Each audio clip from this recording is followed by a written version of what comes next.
The morning sun filtered through the viewports of the space station as Olivia Harrison prepared for her mission. She checked her flight suit one last time, making sure everything was in place. At 34 years old, Olivia had flown more dangerous missions than most pilots would in a lifetime. This one would be different. "Lieutenant Commander," said a voice behind her, "your ship is ready." Olivia turned to see Captain William Bennett standing at the doorway. His face looked serious, the lines around his eyes deeper than usual. "Thank you, sir," she replied, picking up her small bag of personal items. "Any last-minute changes to the mission parameters?" Bennett shook his head. "The mission remains the same. Fly to the Centauri system. Observe the new Karathi military base. Record what you see. Return without being spotted. Do not engage under any circumstances." The Karathi were the most dangerous enemies humans had ever faced.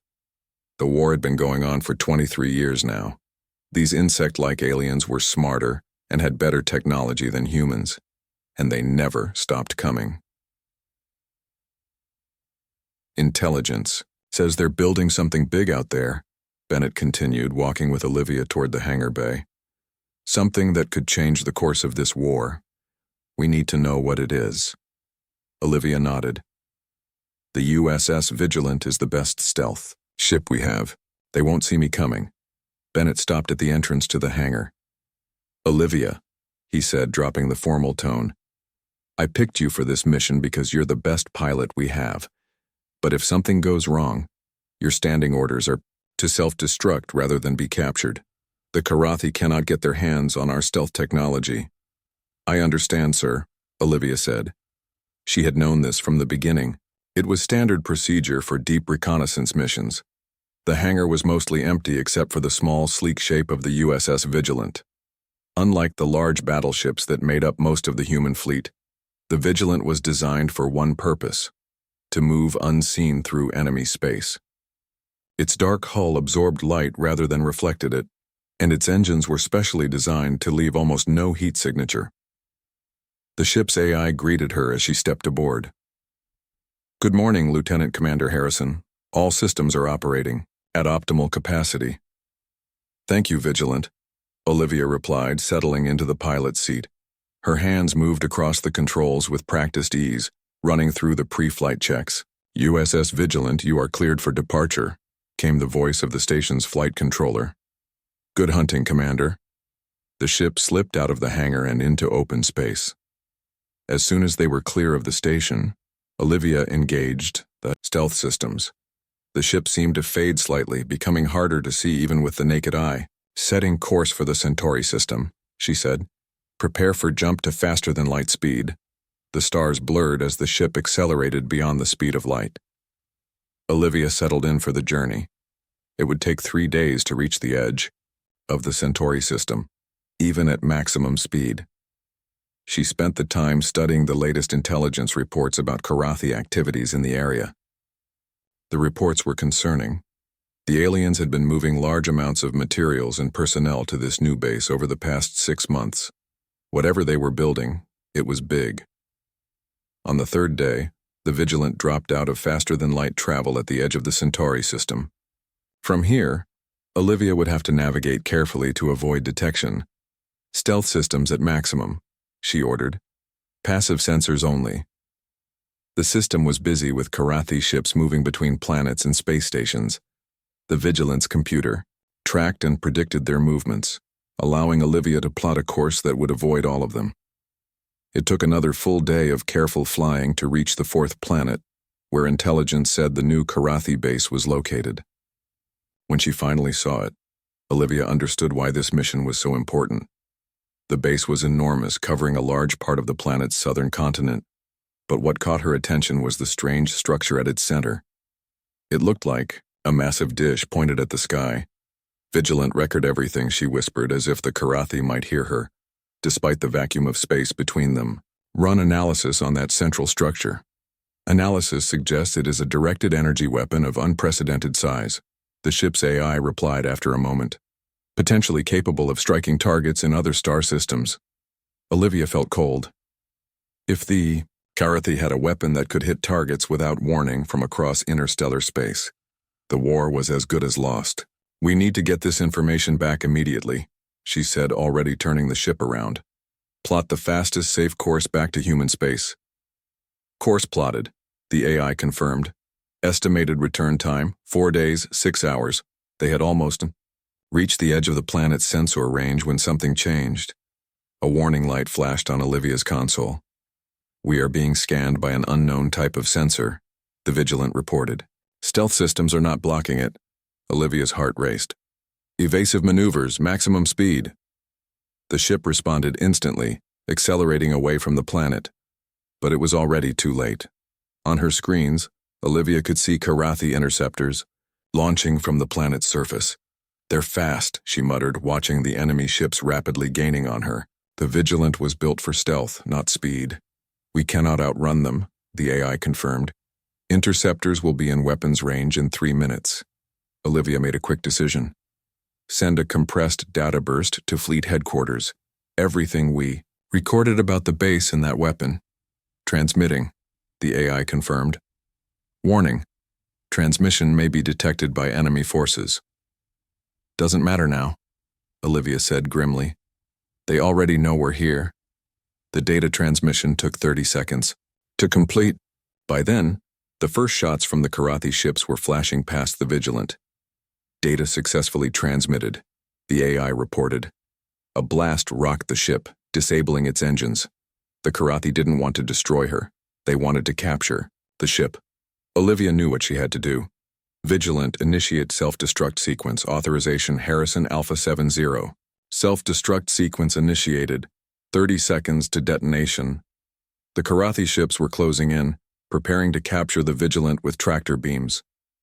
Olivia closed her eyes, thinking of Earth, of her family, of all she was fighting for. 5 seconds to detonation. A strange light suddenly filled the cockpit. Olivia opened her eyes in confusion. This wasn't part of the self-destruct sequence. It felt like she was being pulled apart at the atomic level. "What's happening?" she gasped. The last thing she heard was the AI's voice. "Unknown energy signature detected. Self-destruct aborted by external." Then everything went dark. The USS Vigilant exploded in a brilliant flash of light, visible even from the planet's surface. Fleet headquarters received the data transmission and the final message from Lieutenant Commander Harrison. "Detected. New technology. They can see. Initiating protocol." Olivia Harrison was declared killed in action, another brave soul, lost in humanity's desperate war for survival. But death was not the end of her story. It was only the beginning. 6 months passed since the loss of Lieutenant Commander Olivia Harrison. The war with the Karathi grew worse. The giant weapon she had discovered was now being used against human colonies. 3 outer settlements had already been destroyed. Billions of lives lost. Humanity was running out of time and space. In the command center of the last major human military base in the Proxima system, Admiral George Sullivan watched the battle unfold on the main screen. It wasn't going well. 6 human battleships against 12 Karathi vessels. Even with their best tactics, the math was against them. "Sir," called out Communications Officer Lisa Ryan, "we're detecting unusual movement from the largest enemy ship." Sullivan looked up sharply. "What kind of movement?" "It's breaking formation," Lisa said, confusion in her voice. Sir, it's firing on the other Karathi ships." The command center fell silent as everyone watched the massive Karathi dreadnought turn its weapons against 3 smaller enemy vessels. One by one, it disabled them with precise shots to their engines and weapons systems. "Are they fighting among themselves?" asked Captain Frank Miller, Sullivan's second-in-command. Before anyone could answer, Lisa spoke again, her voice shaking. "Sir, we're receiving a transmission from the Karathi dreadnought, on a human frequency." Sullivan's face hardened. "Could be a trick. Put it on speaker." The voice that came through was distorted but unmistakably human, and female. "This is Lieutenant Commander Olivia Harrison of the United Earth Fleet. Request immediate extraction. I have commandeered this vessel. Repeat. This is Lieutenant Commander Olivia Harrison. I need extraction now." The command center erupted in shocked voices. Sullivan raised a hand for silence. That's impossible, Miller said quietly. Harrison died 6 months ago. We all saw the Vigilant explode. Sullivan's mind raced. Run voice pattern analysis against Harrison's records, he ordered. Lisa worked quickly at her station. After a moment, she looked up, her face pale. It's a 98% match, sir. According to our systems, that's Lieutenant Commander Harrison. It could be a voice simulation, Miller insisted. The Karathi are trying to lure us into a trap. Sullivan considered this. Maybe, but what if it's not? He made a decision.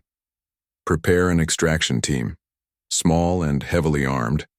If this is a trap, I want to limit our losses. If it's not, he left the sentence unfinished. Commander Daniel Foster led the extraction team. 5 of his best soldiers packed into a fast, well-armed shuttle. As they approached the now stationary Karathi dreadnought, Foster couldn't help feeling uneasy. Be ready for anything, he told his team. If the Karathi are waiting for us, shoot first and ask questions never. The shuttle docked with the massive enemy ship. The team moved through the alien corridors, weapons ready. The inside of the ship was strange, with organic-looking walls that seemed almost alive. The air was thick and smelled sweet in a way that made Foster's stomach turn. Life signs ahead, whispered Sergeant Jenny Mills, checking her scanner. 1 reading. Could be human, but there's something off about it. They turned a corner and entered what appeared to be the bridge of the ship, and there, standing by what must have been the main control panel, was a woman. She wore tattered remains of a human flight suit, but parts of her body were different. Her left arm was entirely gone, replaced by something that looked like a Karathi limb, slightly too long, with an exoskeleton of dark blue-green. Metal and organic components ran along the left side of her face and neck, disappearing under her clothing. But her face, what was still human of it, was unmistakably Olivia Harrison's. Commander Foster, she said, her voice sounding more normal now. Thank you for coming. We don't have much time. Foster kept his weapon trained on her. Lieutenant Commander Harrison, is that really you? She smiled slightly. What's left of me? Yes. How is this possible? Foster asked, still not lowering his weapon. Your ship was destroyed. Not before the Karathi hit it with some kind of matter transport beam, she explained. They pulled me out seconds before the self-destruct. They wanted to study me, learn about humans. She gestured to her altered body. This is what they did to keep me alive. Foster finally lowered his weapon slightly. And how did you end up controlling their ship? Olivia walked toward them, moving with a strange grace despite her altered body. They thought they were studying me, but I was studying them too. The Karathi have a kind of network, a hive mind, that connects them all. They tried to connect me to it, to understand how human minds work. But something unexpected happened. Which was, Foster asked. I could influence the network, subtly at first, then more directly. It took months, but eventually I gained access to their command protocols. She gestured around them, including the controls of this ship. Foster considered this. It seemed impossible, yet here she was. We need to get you back to headquarters.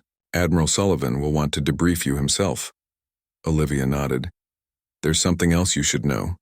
The Karathi aren't what we think they are. They weren't always like this. They were created, engineered to be weapons by another species long ago. Created? Foster repeated. You mean they're artificial? Not exactly. Biological, but engineered. Programmed for conquest. And I've learned to rewrite some of that programming. She tapped the side of her head where the metal components integrated with her skull. Through this connection, alarms suddenly blared throughout the ship. Olivia's expression changed to one of concentration. We need to go. Now. The other Karathi. Ships have figured out something is wrong. I've set this vessel on a collision course with their largest remaining ship. It should buy us time to escape. The team hurried back to their shuttle, Olivia moving with them. As they pulled away from the dreadnought, they watched through the viewport as it accelerated toward another Karathi vessel. The resulting explosion lit up space like a new star. Back at headquarters, medical staff and scientists swarmed around Olivia, fascinated and horrified by her transformation. Dr. Laura Winters, the fleet's chief xenobiologist, led the examination. "It's extraordinary," she told Admiral Sullivan afterward. "About 40% of her organic systems have been replaced or modified with Karathi biotechnology. The neural interface at the base of her skull is unlike anything we've ever seen. She's still human?" Sullivan asked bluntly. Dr. Winters considered the question. "Physically, partly. Mentally, her brain is still human, though altered to interface with their technology. As for her loyalty," she shrugged. "That's for you to determine, sir." Sullivan nodded thoughtfully. "What she knows about the Karathi could change everything. If she can help us understand their weaknesses." "There's more," Dr. Winters said. "She claims she can access their command network, control their ships. If that's true, then we might have a chance to win this war after all," Sullivan finished. In her quarantine room, Olivia sat quietly, feeling the distant pulse of the Karathi hive mind, even here. She had made it back to human space, but her journey was far from over. The real work was just beginning. For 3 weeks, Olivia remained in a secure medical facility on the Proxima base. Scientists ran tests while military officials questioned her repeatedly about what she had learned during her time with the Karathi. The room they kept her in had no windows and was surrounded by a field that blocked all electronic signals. They feared her connection to the Karathi hive mind might work both ways. Each day, Dr. Laura Winters spent hours examining the alien technology that had become part of Olivia's body. Today she was focusing on the neural interface at the base of Olivia's skull. "Does it hurt?" Dr. Winters asked, gently probing the area where metal and organic components merged with human flesh. "Not anymore," Olivia replied. "At first, when they were installing it, the pain was beyond anything I could describe. But now it feels like it's always been part of me." Dr. Winters nodded, making notes on her tablet. "And you can still feel the hive mind, even with our blocking field?" "Yes," Olivia said. "It's faint, like distant music. I can't control anything from here, but I can sense it's still there." The door opened, and Admiral Sullivan entered with 2 armed guards. "Good afternoon, Lieutenant." "Commander, Dr. Winters. How are we doing today?" "The integration of the Karathi biotechnology with her human systems is remarkable," Dr. Winters said. "Her body should have rejected these foreign components, but instead they've bonded at the cellular level." Sullivan turned to Olivia. "And how are you feeling?" "Like I'm still a prisoner," Olivia said directly. "Just in a different cell," Sullivan sighed. "You understand our caution. What you're claiming, control over Karathi systems, it's unprecedented, and your physical changes raise questions about your humanity." Olivia stood up, causing the guards to tense. "I died for humanity, Admiral. Everything I've endured has been in service to Earth. I came back because I found a way to help us win this war. And we appreciate that," Sullivan said carefully. "But you have to understand the security concerns. The Karathi could be monitoring everything through your neural link." "They aren't," Olivia insisted. "The connection doesn't work that way. I can access their network, but I've built safeguards to prevent them from accessing me." Dr. Winters stepped forward. "Admiral, my tests support her claims. The neural interface appears to have one-way security protocols, very sophisticated ones." Sullivan considered this. "We've analyzed the data you brought back about the Karathi weapon. If what you've told us about their origins is true, it changes everything we thought we knew about them." Olivia nodded. "The Karathi aren't natural beings. They were engineered as biological weapons by a species that died out thousands of years ago. Their aggression, their hive structure, all of it was programmed into them." "Programmed," Sullivan repeated. "And you claim you can reprogram them?" "Not all at once," Olivia said. "But yes, through the hive mind, I can alter some of their core directives. It took months to learn how to do it, but I proved it works when I took control of that dreadnought." Sullivan exchanged glances with Dr. Winters. "We're bringing in someone else to meet you. Commander Nathan Reeves. He's our top expert on cybernetic systems.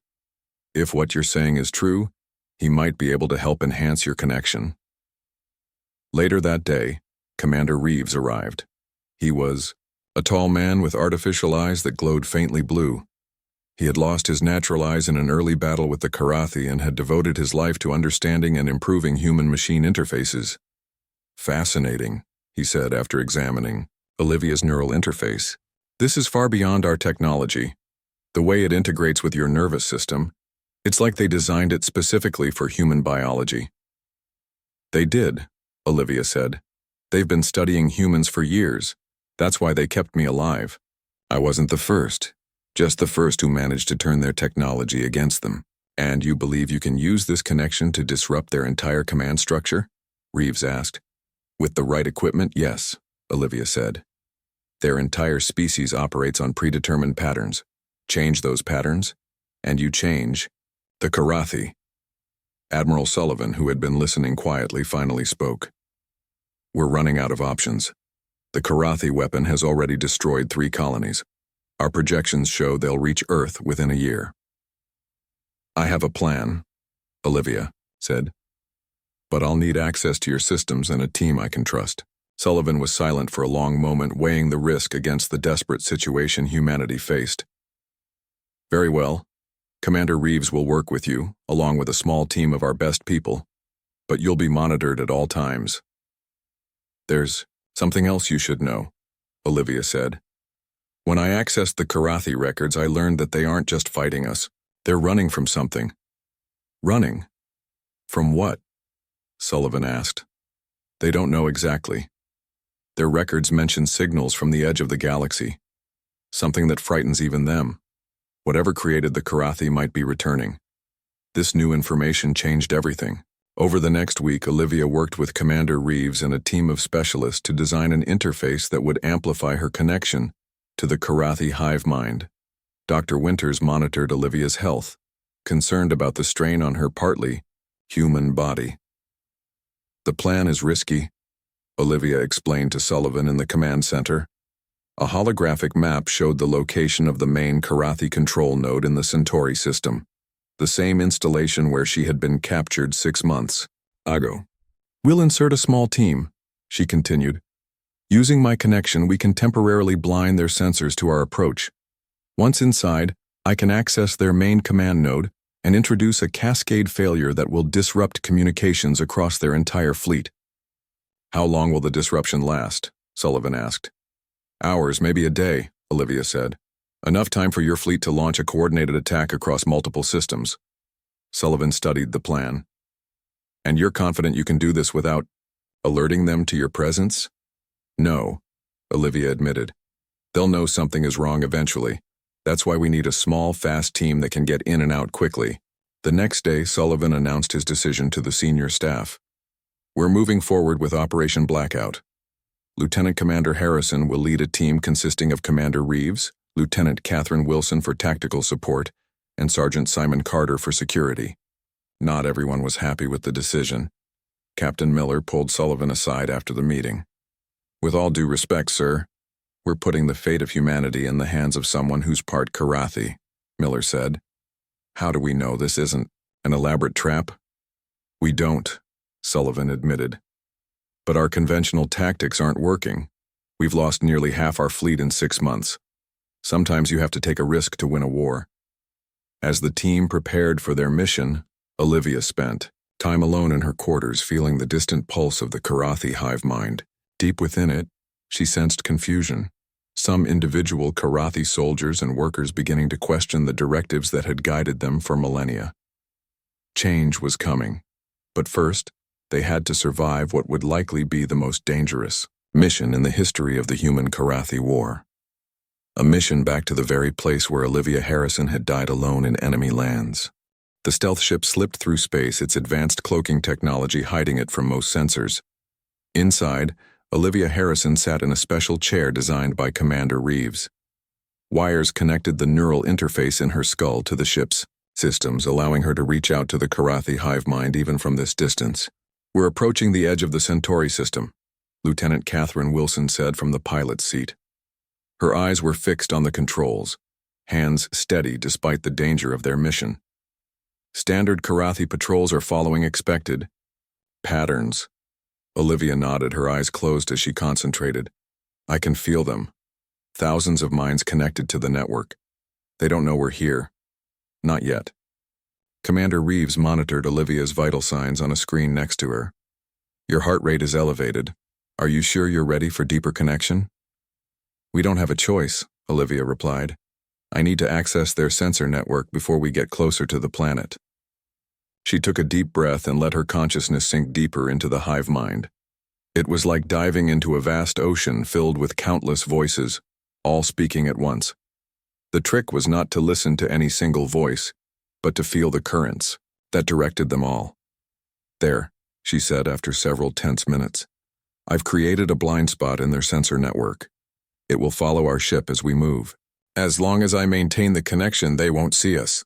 Sergeant Simon Carter checked his weapon for the 5th time. He didn't fully trust Olivia, but he trusted Admiral Sullivan's judgment. How long can you keep this up? A few hours at most, Olivia said, strain evident in her voice. The closer we get to the main control node, the harder it will be to hide. They continued toward the planet where Olivia had been captured 6 months earlier. As they approached, they could see the massive installation covering part of the southern continent. The huge weapon dish that Olivia had discovered on her first mission was now complete and operational. That's the weapon that destroyed our colonies, Wilson said quietly. If we could disable it. One step at a time, Reeves reminded her. Our mission is to disrupt their command network. Anything else is a bonus. They landed their ship in a remote area, a few miles from the main installation. The landscape was rocky and barren, with strange purple-tinged plants growing in clusters. The air was breathable for humans but had an odd, metallic taste. Everyone remember the plan, Olivia said as they prepared to leave the ship. We move to the eastern entrance of the facility. I'll use my connection to the hive mind to make the guards ignore us. Once inside, we head directly to the central control node. I'll need 10 minutes connected to their main system to initiate the cascade. Failure. And if anything goes wrong? Carter asked. Then we fight our way out, Wilson replied, patting her weapon. And if that fails, we make sure the Karathi don't capture any of our technology, including Olivia. They all knew what that meant. This mission had the same standing order that Olivia's original reconnaissance mission had, self-destruct rather than be captured. The team moved across the alien landscape, staying low. Olivia led the way, her partly Karathi body allowing her to move with surprising grace over the difficult terrain. When they reached the eastern entrance to the facility, 2 Karathi guards stood watch. The aliens were tall, with their insect-like bodies covered in a blue-green exoskeleton. Multiple limbs held weapons that could tear a human apart in seconds. Stay close to me, Olivia whispered. She reached out through her neural link, focusing on the guards. Their minds are simple, programmed to follow basic directives. I can redirect their attention. As the team approached, the guards' heads turned away, as if they had heard something in the opposite direction. Olivia led her team past them and into the facility without a word. Inside, the corridors were alive with activity. Karathi workers and soldiers moved with purpose, their movements coordinated through the hive mind. The team stayed close to Olivia, as she guided them through the facility, using her connection to keep them invisible to the aliens around them. It's like they can't see us, Wilson whispered in amazement. They see us, Olivia explained. But I'm making the hive mind categorize us as not important so they ignore us. It won't last if we do anything attention-grabbing. They continued deeper into the facility, following Olivia's lead. She recognized parts of it from her time in captivity. They passed laboratories where more humans might have been experimented on. They were empty now. Finally, they reached a massive door that led to the central control node. Here, Olivia's influence wasn't enough. A Karathi overseer stood guard, its mind more independent than the regular workers. I can't hide us from this one, Olivia said. We'll have to deal with it directly. Carter raised his weapon, but Olivia stopped him. No, gunfire will alert the entire hive. Let me try something else. She stepped forward, revealing herself to the overseer. It reacted immediately, its multiple limbs reaching for weapons. But before it could attack, Olivia spoke in the clicking, chittering language of the Karathi. The sounds were impossible for a normal human throat to make, but her altered vocal cords managed it perfectly. The overseer hesitated, clearly confused. Olivia continued speaking, making gestures with her Karathi arm.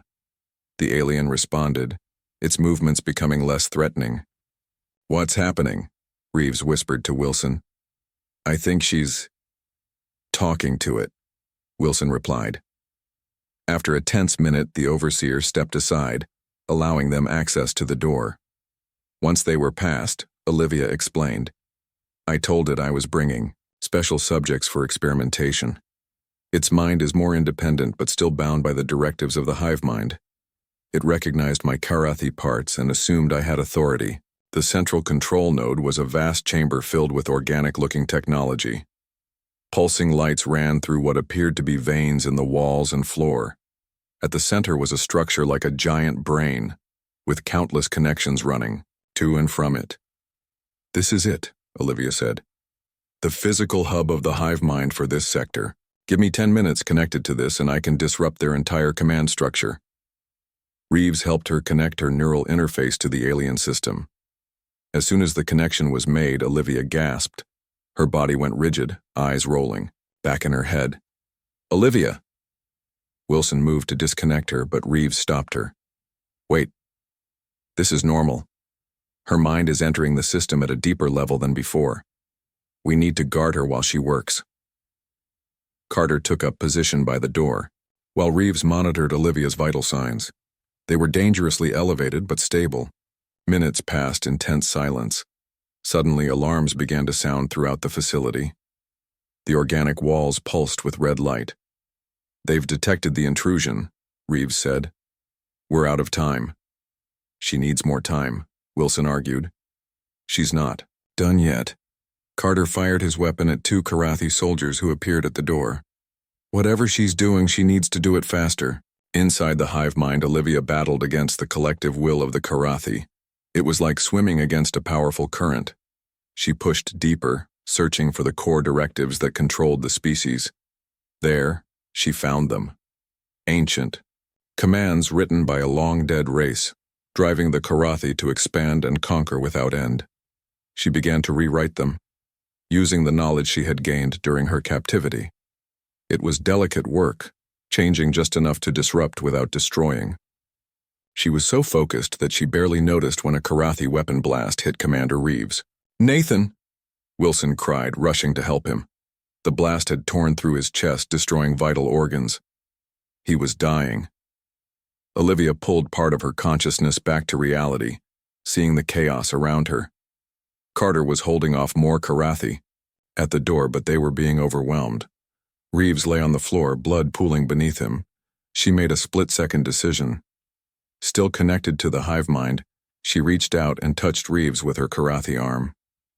Using her connection to the system, she activated the same process that had been used on her, emergency integration of Karathi biotechnology to preserve a dying body. Reeves screamed as alien components began to grow into his wounded flesh, replacing damaged organs and tissues. The process was agonizing but quick. Within minutes, he was breathing again, though changed forever. "What did you do to me?" he gasped, looking at the blue-green components now visible beneath his torn uniform. "Saved your life," Olivia replied. "Now help me finish this." With Commander Reeves now stabilized by the Karathi biotechnology, Olivia turned her full attention back to the hive mind. Her consciousness dove deep into the system, working to complete the changes she had begun. Outside, the battle continued, as Sergeant Carter and Lieutenant Wilson fought to keep the Karathi soldiers at bay. "We can't hold them much longer," Carter shouted, firing his weapon down the corridor. "Whatever you're doing, do it fast." Inside the hive mind, Olivia found what she needed. The core directives that had guided the Karathi for thousands of years were like lines of ancient code, written into the very DNA of the species. She began to rewrite them, not erasing but modifying, Where once they were programmed only to conquer and expand, she inserted new options. Choice, independence, the capacity to question. It was delicate work, and the collective mind of the Karathi fought back. They sensed her intrusion now and were trying to force her out. But Olivia had spent months learning their systems from the inside. She knew how to move through the network in ways they couldn't track or stop. In the physical world, Reeves was getting to his feet, looking at his body in shock. Parts of him were now clearly Karathi, the blue-green exoskeleton covering portions of his chest where the blast had torn through him. "What's happening to me?" he asked Wilson, who was still trying to process the transformation she had witnessed.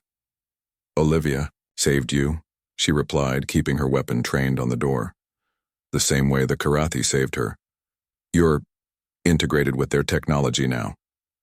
Reeves looked at his hands, one still human, the other now partly covered in alien material. He could feel something else too, a faint connection to the hive mind similar to what Olivia had described.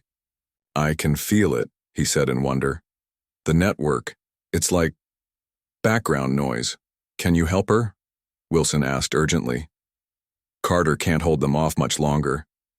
Reeves moved to Olivia's side. Her eyes were still closed, her body rigid as she worked within the system. He placed his partly Karathi hand on the neural connection point where she was linked to the main control node. Immediately, he felt himself drawn into the hive mind alongside her. It was overwhelming at first, billions of connected thoughts, and commands flowing in all directions. But then he sensed Olivia, a human presence in this alien sea. He followed her trail, adding his strength to hers. Outside, the battle took a strange turn. The Karathi soldiers suddenly stopped their advance. They stood still, their many limbs frozen in place. Some of them began to twitch, as if fighting some internal struggle. "What's happening to them?" Carter asked, keeping his weapon ready. Throughout the facility, all activity ceased. Thousands of Karathi workers and soldiers stood motionless as the changes Olivia and Reeves were making rippled through the hive mind. Deep within the system, Olivia felt Reeves join her. Together, they pushed the final changes through the network. It was like opening a dam, letting new possibilities flow into minds that had never known choice or independence. With a gasp, Olivia pulled her consciousness back to her body, bringing Reeves with her. They disconnected from the control node, both shaking from the strain. "Did it work?" Wilson asked, helping Olivia to stand. "Yes," Olivia said weakly. "The cascade failure is spreading through their command network. But I did more than that. I changed their core programming." "What does that mean?" Carter asked, still watching the motionless Karathi in the corridor. "It means some of them will be free of the hive mind's control," Reeves explained, understanding now what Olivia had done. "They'll be able to think for themselves, make their own choices." "We need to leave now," Olivia said urgently. "The disruption is temporary. We have maybe an hour before their systems start to recover." The team made their way back through the facility. All around them, Karathi stood frozen or moved erratically, some fighting against the changes in their programming, others embracing the new freedom. They reached their ship without further resistance and took off, breaking orbit just as human fleet vessels began jumping into the system. Admiral Sullivan had timed the attack perfectly, striking while the Karathi command structure was in chaos. Back on the Proxima base a week later, Olivia and Reeves stood before a window, watching as the reports came in. The human counteroffensive had been more successful than anyone had dared hope. 3 star systems had been reclaimed in less than a week. But the most surprising development had come from within Karathi territory. Entire battle groups of their ships had stopped fighting, some even reaching out with offers of truce. The changes Olivia had made to their programming were spreading faster than anticipated. "You gave them free will," Reeves said, looking at Olivia. His body was still adjusting to the Karathi components. Dr. Winters had said the integration would continue, stabilizing over time. He would never be fully human again, but neither was he Karathi. Like Olivia, he had become something new. "Not exactly," Olivia replied. They always had the capacity for it buried deep in their design. I just unlocked it, removed the blocks that prevented them from evolving beyond their original purpose. Vice Admiral Patricia Lawson approached them, datapad in hand. She had been put in charge of the newly formed diplomatic team tasked with communicating with the autonomous Karathi groups. "We've received another communication," she said. 3 more Karathi battle groups have broken from the hive mind. They're requesting a meeting with the Mind Changer. That would be you, Harrison. Olivia nodded. They're trying to understand what's happened to them. For thousands of years, they've known only one way to exist. Now they have choices, and that's terrifying. And you think they can be trusted? Lawson asked skeptically. Some can, Olivia said. The Karathi aren't inherently hostile. Their aggression came from their programming, not their nature. Lawson considered this. Well, the Joint Chiefs want to move forward with diplomatic talks. They're creating a special division under your command, Harrison. You'll work with these autonomous Karathi groups, see if coexistence is really possible. After Lawson left, Reeves turned to Olivia. You knew this would happen, didn't you? You didn't just plan to disrupt their communications. You intended to free them all along. Olivia smiled slightly. I saw the possibility when I was their prisoner. The Karathi have incredible technology, knowledge we could never develop on our own. But more than that, I saw that they were victims too, created as weapons, and never allowed to be anything else. And now? Reeves asked. Now we have a chance. For peace, Olivia said.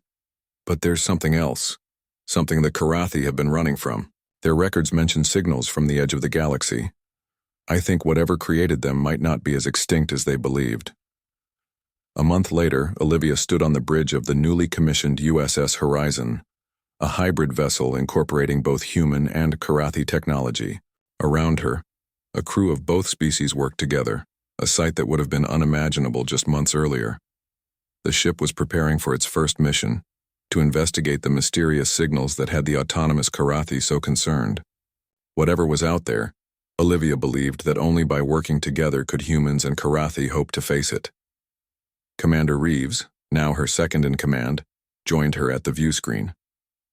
His integration with the Karathi biotechnology had stabilized, giving him unique insights into their systems and thinking. Course laid in, he reported. The crew is ready. Olivia nodded, looking out at the stars.